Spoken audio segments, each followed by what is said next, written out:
Yes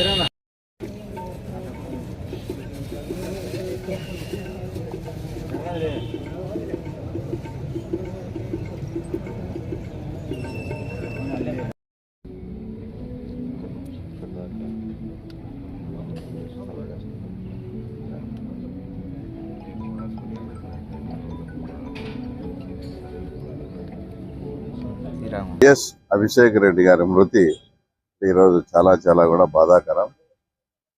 ఈ వయసులో YS Prakash Reddy కుటుంబానికి కానీ మరియు వైఎస్ మదన్న కుటుంబానికి కానీ ఇంతటి తీవ్ర విషాదం రావడం కూడా నిజంగా కూడా చాలా కూడా బాధాకరం. ఇది తర్వాత అంతకుముందు గతంలో కూడా వైఎస్ ప్రకాష్ రెడ్డి గారు అబ్బాయి అయినటువంటి పాల్రెడ్డి గారు కూడా అంత 34-35 సంవత్సరాల్లోనే మరణించడం జరిగింది.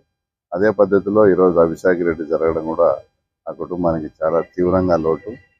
తర్వాత మేము కూడా ముఖ్యంగా రాజకీయంగా తర్వాత ఈ రకంగా ఎదిగేదానికి ఎంతో కూడా పాల్రెడ్డి గారు కూడా మమ్మల్ని బాగా ఎంకరేజ్ చేసేవారు. మేము ఈ రాజకీయ ఎదుగుదలకు కొంచెం పాల్రెడ్డి గారి పాత్ర కూడా ఉంది కాబట్టి మాకు ఈ కుటుంబానికి మంచి సంబంధాలు ఉన్నాయి.